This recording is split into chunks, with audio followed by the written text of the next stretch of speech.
Good morning, dear students. Today we shall see the finite element method. Finite element method is a numerical method. It gives approximate solution. It is the approximate solution to the exact equation. It gives solution at discrete points. The term finite element method was first coined and used by Clough in 1960. The term finite element method was coined and used by Clough in 1960. This finite element method, a textbook of finite element method was published by Jain, Quiz and Chung in 1967. It was the first book on finite element method. So this finite element method allows all complexities such as variation in geometry, complexity in loading, and the complexity in boundary conditions also. I tell you some examples. If you take a beam like this, a cantilever supporting an endpoint load P. This is the cantilever which has one end fixed, other end is free and supporting an endpoint. So here the beam is in the form of a prism. This problem you can solve with the knowledge of strength of materials. There is no complexity in the shape of the beam. Therefore, you can provide solution with the knowledge of strength of materials. For example, I take another cantilever.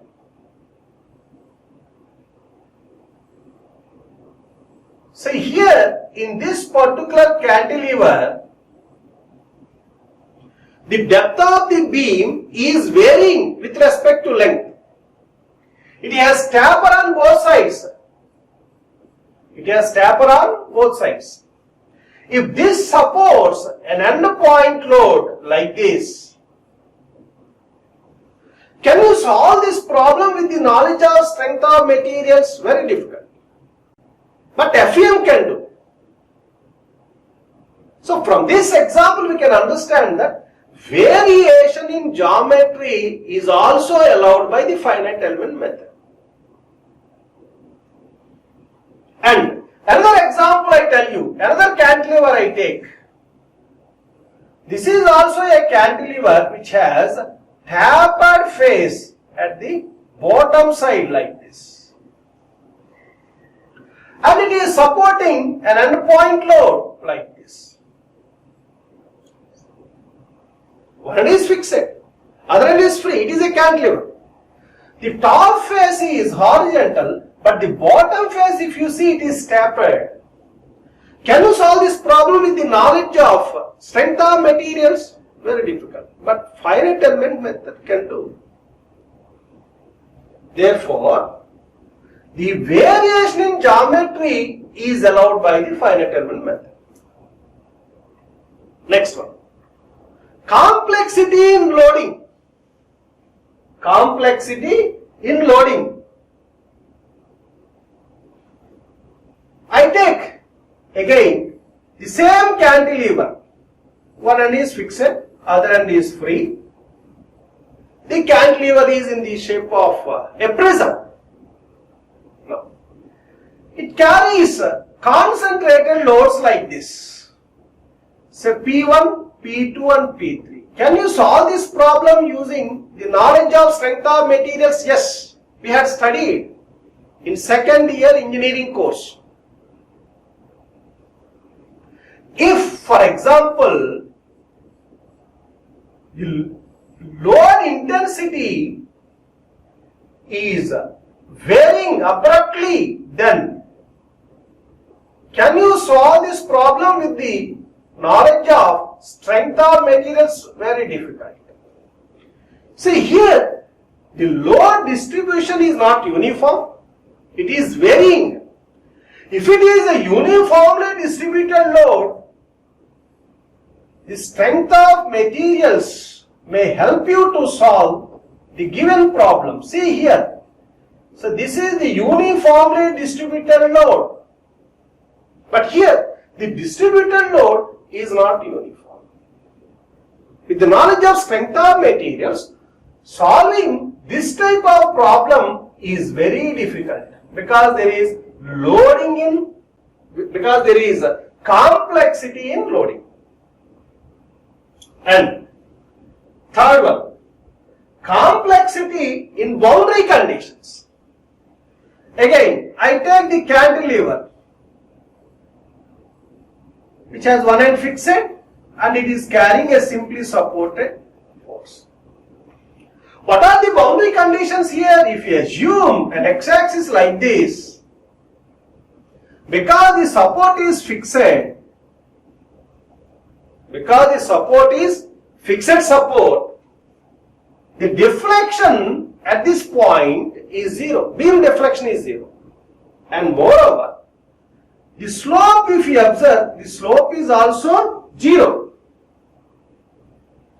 The slope is also 0 at the fixed support. The slope is also 0 at the fixed support. If you draw the deflected curve like this, I draw separately. This line represents undeformed shape of the beam. And the deformed shape of the beam, if I draw like this, at the fixed support, slope is 0. So we have very simple boundary conditions here. Now I take another cantilever. As we all know, one end is fixed, other end is free. This is a simple case. It may carry point load or concentrated load, or it may carry couple, it may carry distributed load, or it may carry triangular load, or it may carry trapezoidal load, or it may carry the combination of all these loads. These are the simple cases. The same beam, for example, consists of an elastic support like this. Solving such a problem is very difficult with the knowledge of strength of materials. But finite element method can do. That is the reason why I tell you the finite element method allows all the complexities of the problem, such as varying shape, boundary conditions, and complexity in loads also. Right? Due to its diversity and flexibility, the finite element method is receiving great attention as the analysis tool in engineering. The advances in hardware technology and the slashing of cost of computers have boosted finite element method. This finite element method was originated as the method of stress analysis in the design of aircrafts. This method is used for the analysis of the problems involving solid mechanics. You can give many examples for mechanics of solids problems. Beam problem, it is example for mechanics of solids problem. Truss problem, it is the example for mechanics of solids problem. Next, a thin shell supporting fluid under pressure, it is the example for mechanics of solids problem. Column, it is the example for mechanics of solids problem. So many examples you can give. Next, fluid flow. Water flowing through a pipe, it is the example for fluid mechanics problem. Right? Heat transfer. So heat transferring through the thickness of the wall. It is the example for heat transfer problem. And electric and magnetic field problems. All these problems we can solve using the finite element method. The application of finite element method is not only limited to the solution of structural problems. It has entered into other fields of engineering also. Civil engineers use finite element method extensively for the analysis of beams, space frames, plates, shells, folded plates, foundations, and rock mechanics problems. FEM is used extensively for the analysis and the design of ships, aircrafts, spacecrafts, electric motors, and heat engines. Both static and dynamic problems can also be solved by the use of finite element method. Right? Let us see the general description of the finite element method. The basic idea of the finite element method is to discretize the domain into subdomains. This is the basic idea. So what is the domain? I tell you, if I take a cantilever beam,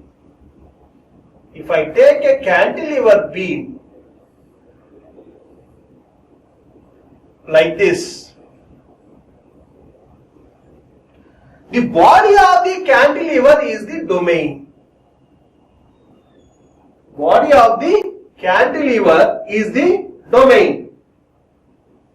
Therefore, this is the domain.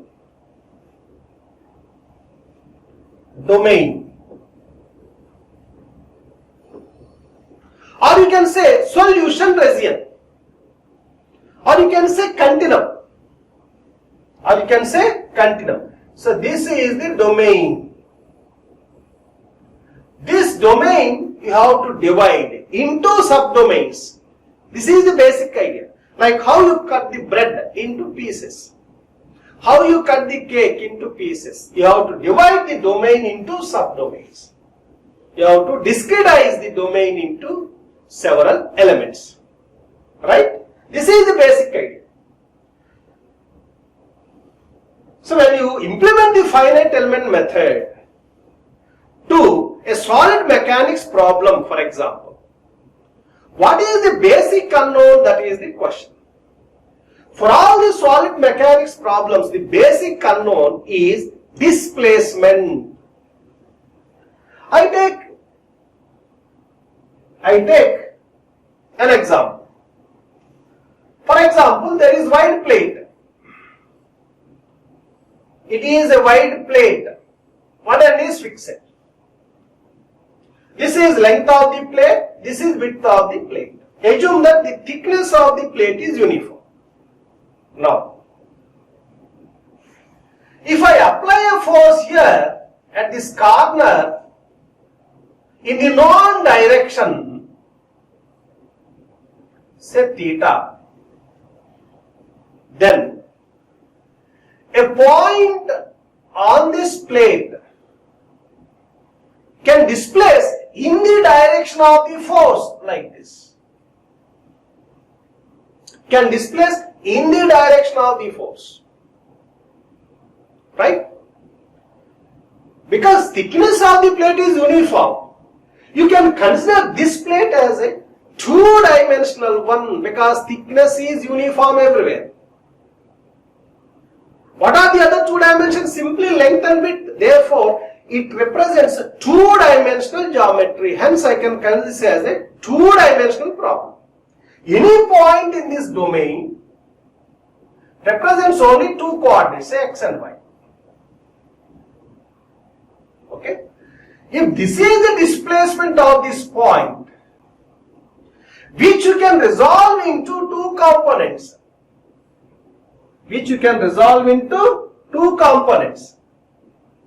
One component in the direction of x, and another component in the direction of y. I take x-axis like this and y-axis like this. How many unknowns are there here? Two unknowns. One displacement in the direction of x, another displacement in the direction of y. These displacements, if you determine, you can determine the corresponding strains. Once you determine the associated strains, you can also determine the corresponding stresses. Once you determine the strains and stresses, you can determine, other quantities such as reaction at the support. Reactions at the support. For all the structural engineering mechanics problems, displacements are the basic unknowns. Displacements are the basic unknowns. If it is a fluid mechanics problem, what is the basic unknown? It is velocity of flow. It is velocity of flow. Once you determine velocity of flow, you can determine other dependent quantities. If it is a heat transfer problem, temperature is the basic unknown. Once you determine the temperature, you can determine the temperature gradients. And other quantities also you can determine. If you take a problem such as heat transfer through a wall,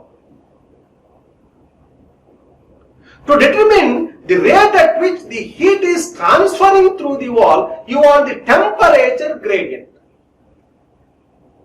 Temperature gradient.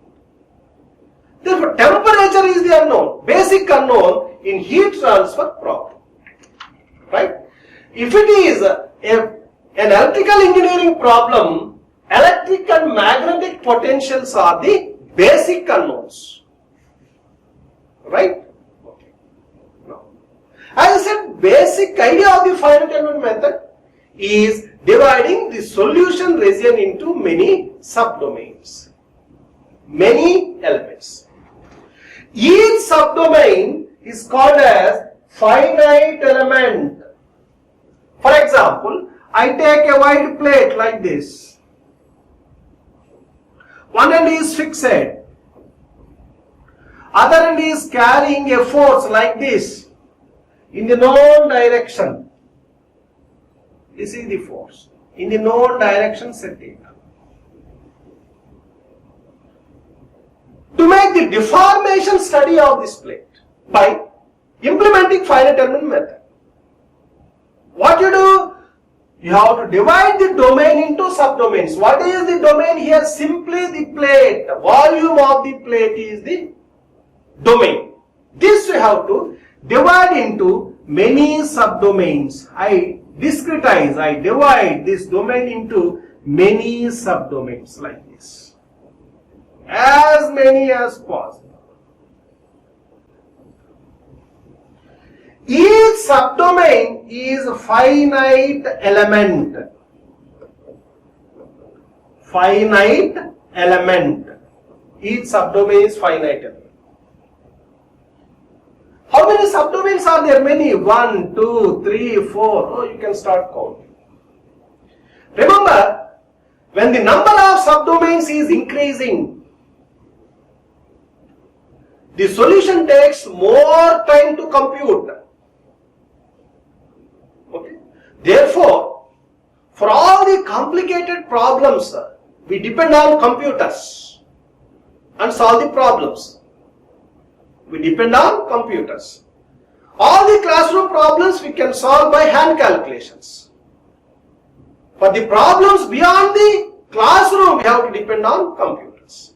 Right? How many subdomains are there? Many. What is finite element? A subdomain. Finite element is a subdomain. Okay? Now, if you observe each subdomain, it has corners. This is a subdomain. How it looks? A two-dimensional subdomain. Because thickness is uniform, thickness is, ignored. Only area is considered. And the that area is divided into many elements. Right? Now this subdomain, if you observe, it has how many corners? 4 corners. The corner of the subdomain is node. Corner of the subdomain is node. This is the corner. So how many nodes it consists of? Tell me. 4 nodes. It has 4 nodes. There are numbers, say 1, 2, 3 and 4. This finite element has 4 nodes. Understand? The assemblies of all the elements, what is called finite element mesh. See how this configuration looks. Assemblies of all subdomains. The assemblies of all subdomains, what is called finite element mesh. Finite element mesh. So when you divide the domain into subdomains, the phenomenon of discretization reduces infinite number of unknowns into finite number of unknowns. What are the unknowns here? Displacements. Where you determine the displacements? At nodes. You can determine displacements at nodes. Displacements are the basic unknowns here.